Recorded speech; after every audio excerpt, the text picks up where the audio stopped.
And we start. So, Faith, first obvious question. How do you feel about this show? How does it feel to have many works in a museum and the story of your work told in such a big exhibition?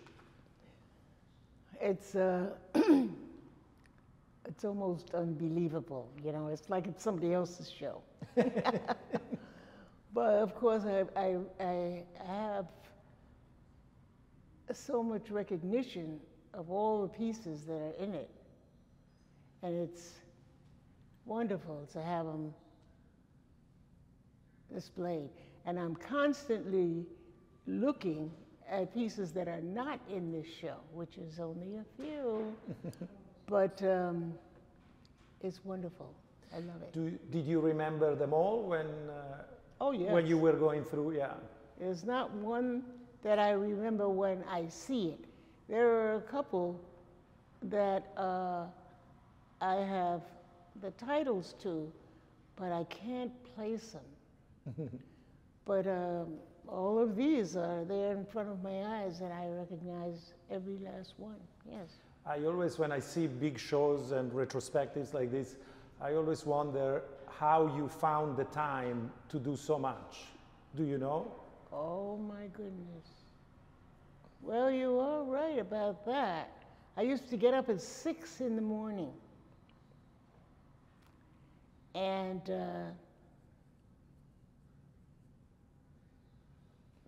do my work.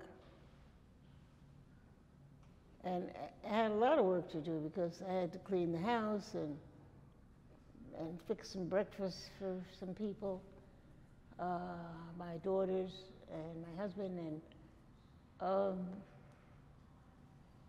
and then I had to, the main thing that I had to do was to prepare my day of making art.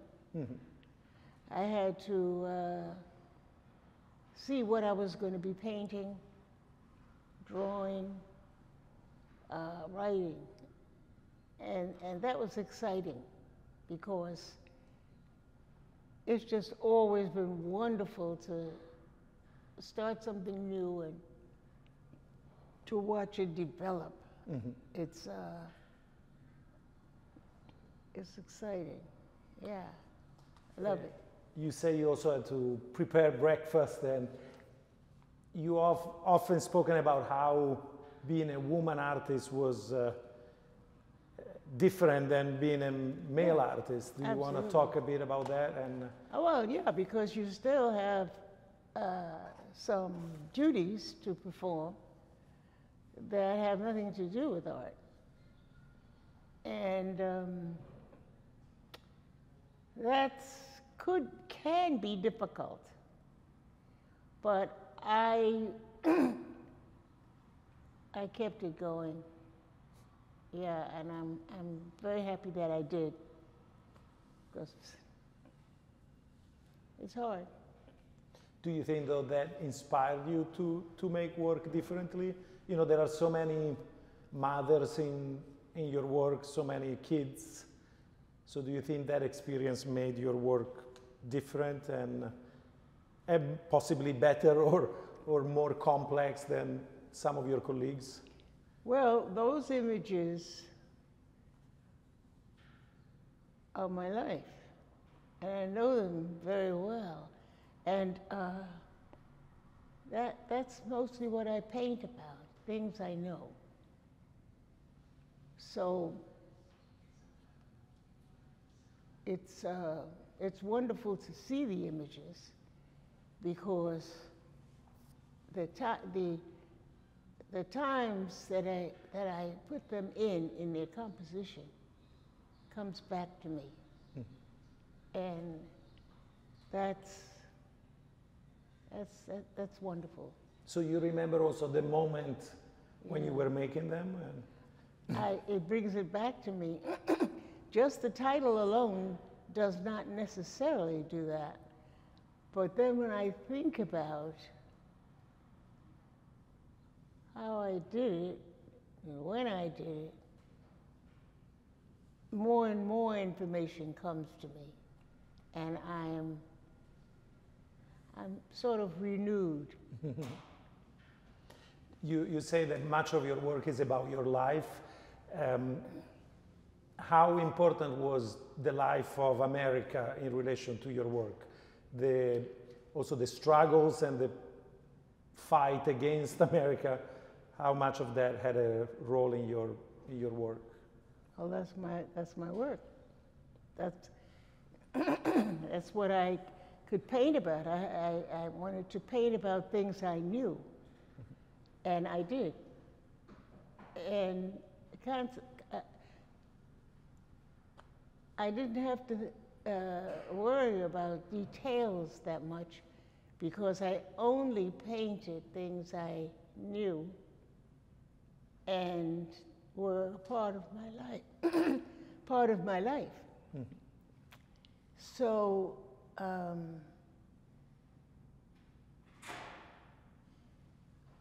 felt as if I was masterful concerning the subjects that I painted. What did you say you felt that? Masterful. Yeah. Really knowledgeable. And yes. But some of those subjects were very tough, and what did it mean to be knowledgeable about, the flag is bleeding or die? I mean, you would wish you weren't knowledgeable about them, or?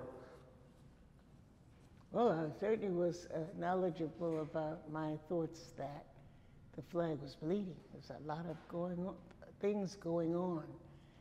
So you were talking about the flag is bleeding and those works that must have been also painful to be knowledgeable about, not to have had those experiences. Well, I tell you, painful, I mean, you could say that actually, but what brings me joy is that I can have something to say about it in my work.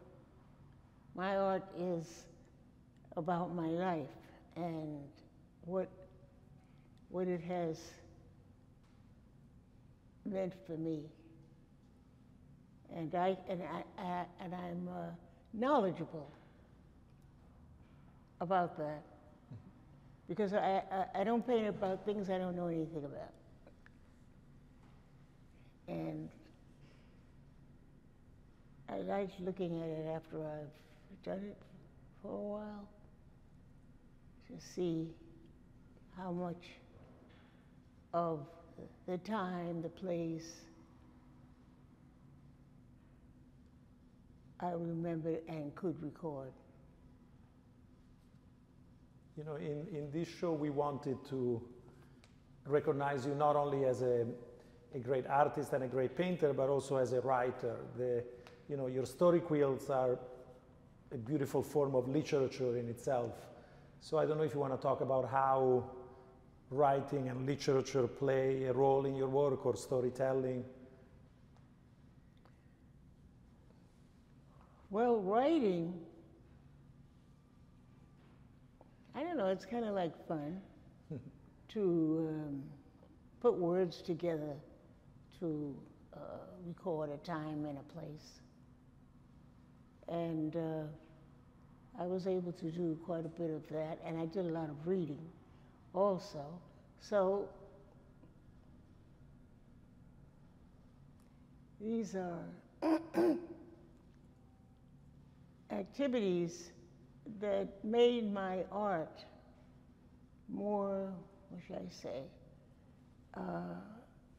informative to me and hopefully to others.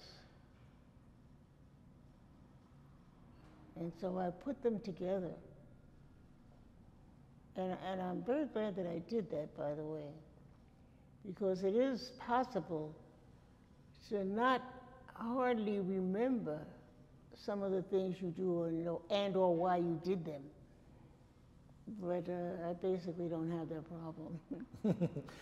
Can I ask you a very practical question? When, with the story quilts, did you write the story first and then made the painting, or you started with the painting and then the story, and when did you write the story? Not on the quilt, I mean, did you write it first as a as a book and then transcribe it on the quilt? Now, which one did you say? In general, your story quilts, did they begin with a painting or they began with text, and or was each different? Yeah, I think they could be different. Mhm. I think they could be different. Some, I think, just kind of pour out, you know, and then here comes the painting behind. But I think in a lot of ways, the writing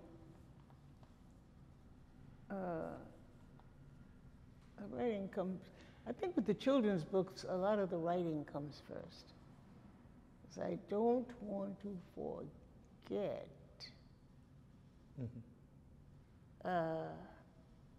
anything there, because books for children are going to last a long time with them. And I want them to be able to learn from them as well as to read them. So yes, so they're parts of learning. Now my other paintings are, you know, to look at and to feel it and maybe remember some aspects of the painting that is in their life as well as in mine. So they have different reasons for becoming what they are. But I like looking back at them now. That really gives me a good feeling that I know what they are, I know what they did for me. I don't have to wonder what they're about, because I do remember, because they're part of my life. Yes. You mentioned the children's books, and so many people who come to see this show, I think they learned about you in their childhood and by reading the books, and they're so both starstruck and very affectionate to you and your books. So I want to ask you, first of all, how did you decide you wanted to make children's books? What made you do that? That's a very good question, and because I was in my art classes in elementary school, we were in the art program in elementary and junior high, and even high school. I mean, we were told, don't make children's art because it's not professional. There you go. And it's not professional. And so you're not doing that ever. And people were just told that, you know, the whole class. And I said, you know, I don't think I like that. I think I want to do what I want to do. And so I'm not, I mean, if they think that painting things that children understand, or painting in a way that they understand, is not important or shouldn't be done, it's not professional, then I'm sorry, but I like the idea that I can paint for children, because that, to me, means that I am doing something that can be well explained because you got to do it so that they understand what it is you're doing to some extent. And it's not, what should I say? They called it, what did they say? It was childlike, it was juvenile or something, painting, making children's books was juvenile. I said, well, I think I'm going to have to ignore that too, because the one thing I really like about children is they love art. So I know that they're going to pay attention. They're going to look, and they're going to see, and they're going to spend time thinking about it. And not all of them can read. So the ones who can't read, they will be able to understand what it is I'm saying, because they're good at looking and understanding what it is they are seeing. And they're going to need that to learn how to read. And I'd like to be part of that. I don't want to make children's books that are so complex that the children can't understand them, whether they can read or not. You know, Andy Warhol had Interview, his magazine, and you have your children's books. You know, it's a smart way also to take over the audience and conquer the audience, you know, and you conquer the audience of the future that way. So. Yes, I do love making children's books, but today I can't really think of a subject I'd like to explore because I'm not in that, what should I say, that realm of thinking. Yeah. I used to teach, of course, and I really loved making children's images because they inspire me to read the story, and then make up characters that represent the different characters in the book. It's fun.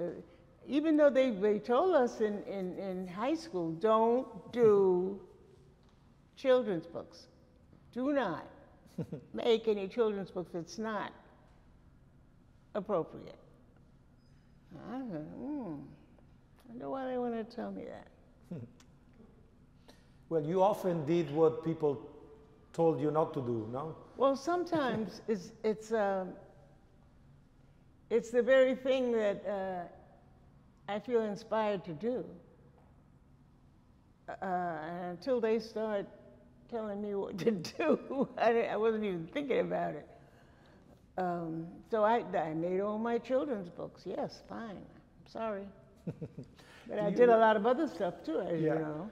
Well, actually, yeah, you do a lot of stuff. You done quilting, sculpting, painting. Yeah. Why do you feel you are so versatile and able to work with different media? Why? Well, I'm an artist, and I love art, expressions in that vein, making images that come from imagination. I love doing that. So here I am, and I'm doing it.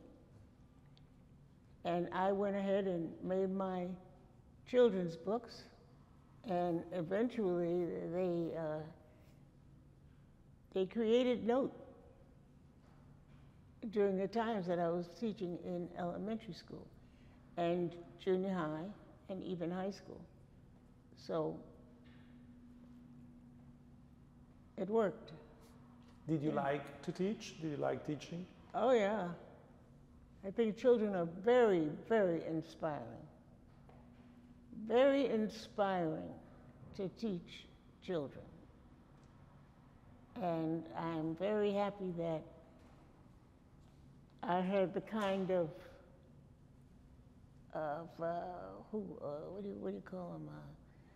That I had the kind of principals and so on that I had in the schools that I taught, because they gave me a lot of opportunity to pick what I wanted to teach specifically, and different subjects that I want to teach the children. I just had a great time. You also taught a lot of grown-ups, you know, and so I want to ask you actually about your work as an activist, as a, you know, organizer, the work you've done to complain about museums being too close to women artists and to black artists. Oh yeah, I had to get involved in all of that because I'm one of them. You know, and there was this thing of keeping women out of different exhibitions at major galleries. So now, first of all, keep women out. Second of all, keep black women out. So here I am, and I represent both of those, and they want to keep me out. Well, I don't know whether I want to do that. Well, I know I don't want to do it. So what am I going to do about it? So I've done a lot of coming together with other artists to form different kinds of groups to protest. So it's been an enjoyable career as an artist, and it also worked. Kind of let people know what it is you don't like, and sometimes they may not realize that they're doing something that is not right, that is hurting others. I don't know how they could know that, but how they couldn't know it, but I think that in some cases they don't. And so I was definitely a part of expressing my feelings about some of the things that were going on in the art world at that time. Yeah, I think it's remarkable. You changed the history of art with your work, but you also changed the way we think about museums and about who gets to enter collections and museums. And so you changed the art history from inside and the outside, and that's well, I certainly very tried. special. And those were the days of change. You know, people were understood that we can do it. We can change things. We don't have to accept everything that happens, and certainly not things that limit our ability to move forward. We don't have to just sit there and take it. No, we can have something to say about it. And we did. So the question is how New York inspired you, and how do you feel about New York City or about Harlem, you know, in these 91 years of your life in this city? Well, New York is a very inspiring place. It is a place where almost everything is possible to see, to hear. All kinds of creativity is available to you. And I wouldn't want to be too far away from New York, ever. And certainly as an artist, never. You can see all kinds of means of expression. Hear them, see them, make them. So I'm very happy that I was born and raised in Harlem. Now I am, well, now I live in New Jersey, which isn't far, and I can get to New York in no time at all. And I love the idea of being someplace where all things are possible. No matter what it is you're trying to do, you know, that seems rare or not possible, you can achieve it in New York. And that's very thrilling to me. Can I ask you a question about another famous New Yorker that you knew, who is Alice Neal? She painted a wonderful painting of yours. Were you friends? And how did that beautiful portrait come about that she made of you? We were in a club called, oh my goodness, I can't remember the name of it, but it was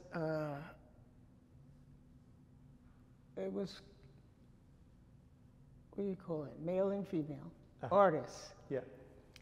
And she was in it, and I was in it. And she and I became friends. And she lived in a village somewhere, so I would go to her house. And one time I went there, and she had it all ready to make a portrait of me. And when I came in, she wanted me to, she wanted to make a nude, because Alice Neal made nude portraits, okay? So she told me, you know, why are you, you know, dressed? I said, because I don't sit for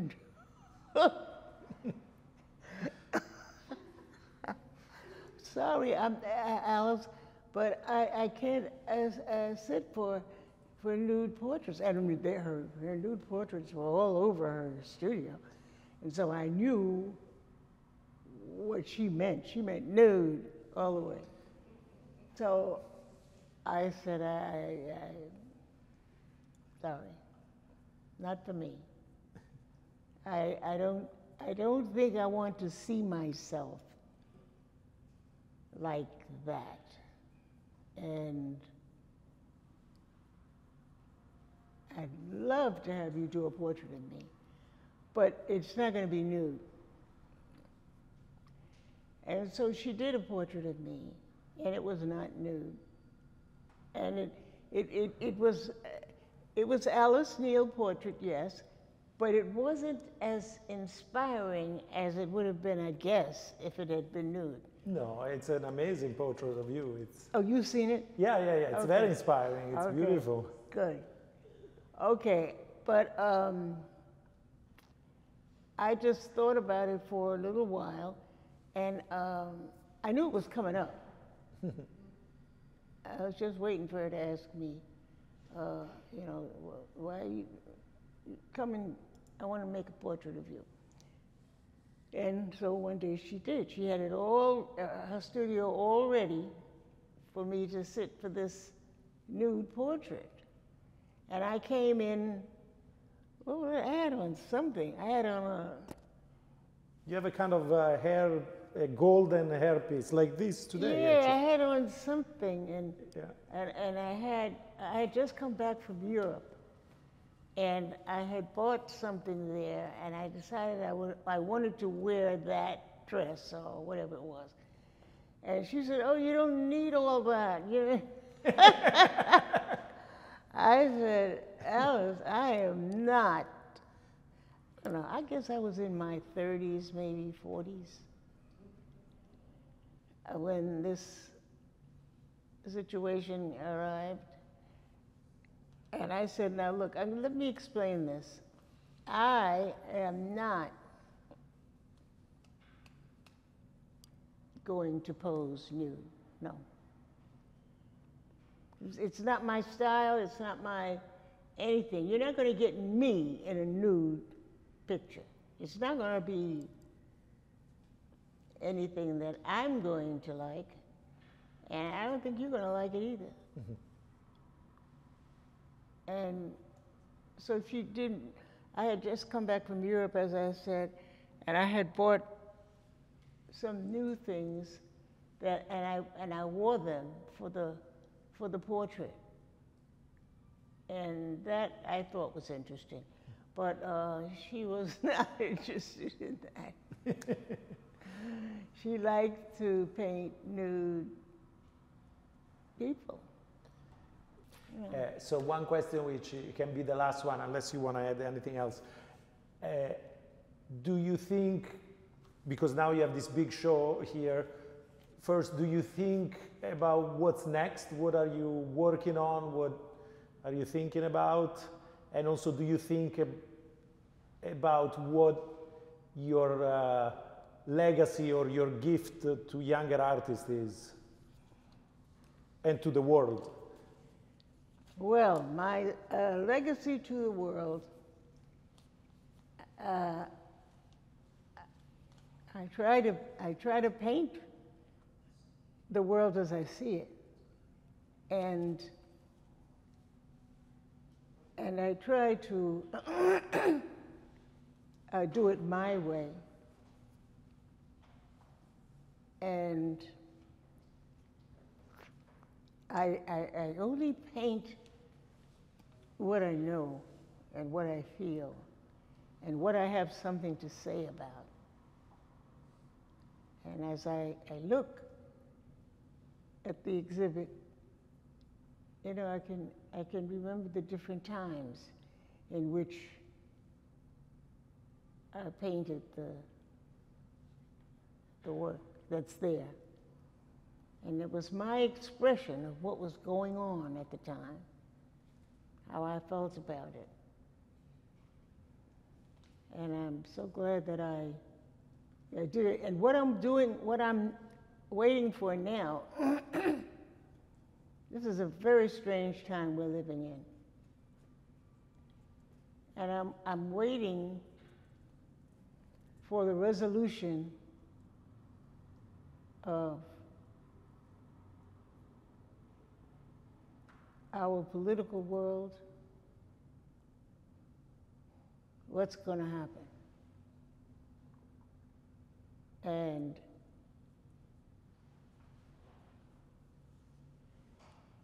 your hairpiece is almost a Ukrainian flag today, so. Yeah, I want to see what's going to be, because we're kind of like not